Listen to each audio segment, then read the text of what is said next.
Ecuadorian President Lenin Moreno announced on Friday the creation of a humanitarian assistance account that will be funded with contributions from companies and citizens to address the economic effects of the coronavirus pandemic.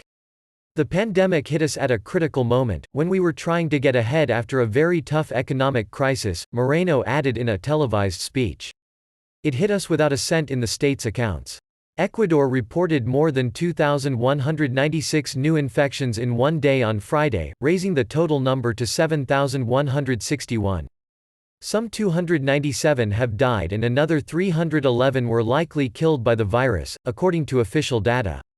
The government has said deaths could reach 3,500 due to the outbreak in the province of Guayas, where the epicenter of the country's outbreak is located, which accounts for 70% of infections.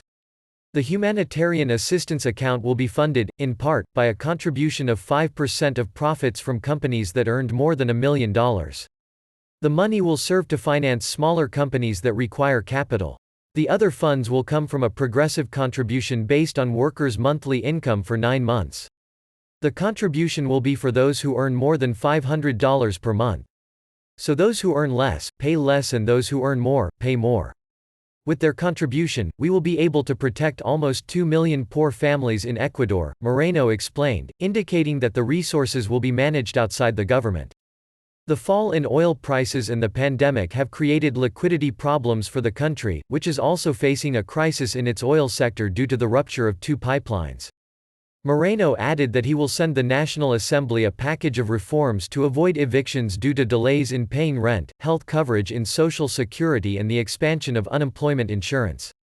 He also announced the country would receive new multilateral financing to grant credit to companies that need liquidity under special conditions, without detailing the amounts.